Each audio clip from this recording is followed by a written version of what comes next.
मेरा सवाल रिजवी जी से है और जो विपक्षी नेता है उनसे है, जो कह रहे हैं कि बांग्लादेश से जो मुसलमान आ रहा है वो आतंकवादी नहीं है। तो आप क्या चाहते हैं कि आप मतलब जो ये नहीं देख रहे कि इसमें कितना डेमोग्राफिक चेंज हो रहा है, और आप कह रहे हैं कि बांग्लादेश से सिर्फ मुसलमान ही नहीं आता, हिंदू भी आता है। तो जो पहलगाम में हुआ था वो क्या योगी जी और अमित शाह थे जो वहाँ पर बहन बेटियों से उनका धर्म पूछ कर गोलियां मार रहे थे और वो कुछ कर रहे थे?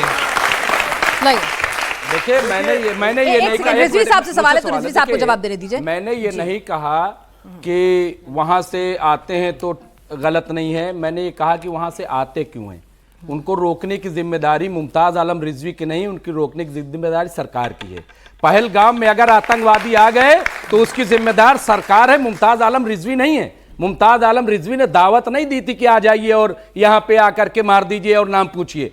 ये जो पाकिस्तान एजेंडा चलाता है, यहां कुछ लोग हैं जो उस पाकिस्तान एजेंडे को नाफिज करते हैं। जैसे पाकिस्तान रिएक्ट करता है वैसे ये लोग रिएक्ट करते हैं। मुश्किल ये है, मुसलमान हमेशा बॉर्डर पे शहादत देने के लिए तैयार है। मुसलमान हमेशा जो है कौमी यकजहती की कॉन्फ्रेंस करता रहा है। हमेशा ये एपीजे अब्दुल कलाम की बात करते हैं और इस तरह के न जाने कितने ऐसे सबूत मौजूद हैं जिसमें आपको मिल जाएगा कि मुसलमान पूरी तरीके से हिंदुस्तान के साथ हमेशा है और रहेगा। कहीं कोई फैन बट नहीं है, लेकिन इनको एतमाद नहीं है। ये हमारे चुने हुए संसद को पार्लियामेंट के अंदर दानिश अली को आतंकवादी कह देते हैं, गद्दार कह देते हैं, लेकिन ये लोग हार्ड हिंदुत्व की लाइन लेते हुए दिखते हैं। तो यहां पर ये कहीं ना कहीं जो अप्रोच है कि मतलब आप बंटवारा तो कर ही रहे हैं।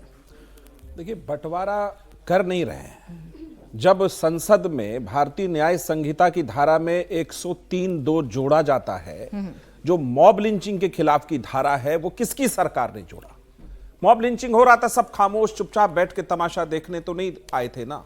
इस देश में मॉब लिंचिंग का पहला केस तो 84 के आसपास भागलपुर के नाथनगर में है, जहां एक दलित डीएसपी को जिंदा जला दिया गया। कौन लोग थे अभी बोलना नहीं चाहता मैं। 20 साल बाद गिरफ्तारी हुई।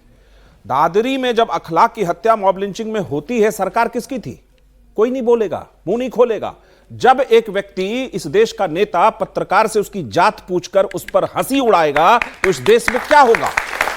सवाल है, एकता के सूत्र में आप पिरोएंगे कैसे? मोदी जी की योजनाएं मुसलमानों के साथ है। नहीं, सब कुछ अच्छा हो रहा है कैसे? मैं वही न्याय और अन्याय में भेद क्यों नहीं भरोसा कर रहा है मुसलमान बीजेपी पे? क्योंकि इस तरह की वीडियोस आते हैं, कई बार बयान भी आते हैं नेताओं के, आप भी जानते हैं। उत्तर दे रहा हूं। हाँ। एकता के सूत्र में पिरोएंगे कैसे? न्याय और अन्याय के बीच जब तक आप विभेद करके एक रेखा लंबी नहीं खींचेंगे, जब तक आप दिल्ली ब्लास्ट। अरे यार रुक जाओ यार, अंदर नमाज कौन है आप? कौन है आप? ठीक है, आपके बीच में बोला मैं इस देश का, तो मैं बोला आपके बीच? नहीं, आप हमारे लिए बोल रहे हैं। आपके लिए बोल नहीं रहा। आप जो है नहीं, जब इस देश में लखनऊ की एक डॉक्टर घर के अंदर नमाज पढ़ लेते हैं। एक सेकंड टॉपिक, एक मिनट। मैंने उनसे सीधा यही सवाल पूछा है कि अगर बीजेपी मेरा कंप्लीट नहीं होने दिया। मेरा कहना है कि देखिए, एक माहौल बनता है कि जब दिल्ली के लाल किले के ब्लास्ट का अभियुक्त लखनऊ की गलियों में पाया जाएगा। ये सवाल तो बनता है ना कि धर्म ने, रेडिकलाइजेशन ने, आतंक का जो चेहरा ओढ़ करके कोई लोग घूम रहे हैं, उस पर भी सवाल है। तो मेरा एक ये चुनौती बड़ी है कि अगर भारत में हिंदू मुस्लिम एकता या सर्वांगीण विकास के लिए सभी का साथ चाहिए, जो सबका साथ, सबका विकास, सबका प्रयास, सबका विश्वास का नारा है, तो एक स्वर में बोलना जीतने में कामयाब क्यों नहीं हो पा रहे? सवाल ये है। और ये जो घटना है, लेकिन विश्वास जीतने में कामयाब तो नहीं हो पा रही है ना बीजेपी? विश्वास जीतने की हमेशा कोशिश होती है। मोहब्बत में चादर बिछाई जाती है। माशूका अगर नाराज भी तो नाराजी से चादर तो हम बिछाएंगे मोहब्बत। लेकिन ऐसी कोशिश होती है सर? नहीं, ये कोशिश ठीक नहीं है। लेकिन घुसपैठ समझाइए ना, घुसपैठ ठीक से करें। भागवत जी एकता की बात कर रहे हैं। अच्छा, जब भी घुसपैठ की बात करते हैं, तुरंत समझ लेते हैं हम उसकी बात कर रहे हैं। बाहर करो। बोलिए। मैं एक चीज कहना चाहता हूं। वो जो वीडियो जिसमें खास तौर पर जिसके विषय में इसमें बताया गया है, उस वीडियो में असमिया भाषा में लिखा हुआ है, विदेशियों से मुक्त आसाम, कोई रहम नहीं तुम पर, किसी भी तरीके से विदेशियों से। अब दोनों की दाढ़ी एक ही जैसी है, इधर वालों की भी और उधर वालों की, इसमें हमारी गलती नहीं है भाई। एक सेकंड, दाढ़ी से मत जज करो कि यहां वाला और वहां वाला एक ही है। नहीं, हाँ। ये हमारे दाढ़ी तो शिवा वो जो निकल कर आ रहा है वो हमारे नहीं, हाँ मेरी भी ऐसी है भाई। और अंत में 10 सेकंड और इन्होंने, अभी मेरे मित्र ने कहा, अरे आप दूसरों को बाहर वाले कहते रहते हो। सिकंदर ने भी तो राज किया। कल मैं तुम्हारे घर पे कब्जा करके राज करने लग जाऊं तो क्या वो घर मेरा हो जाएगा? क्या गजब बात हो गई।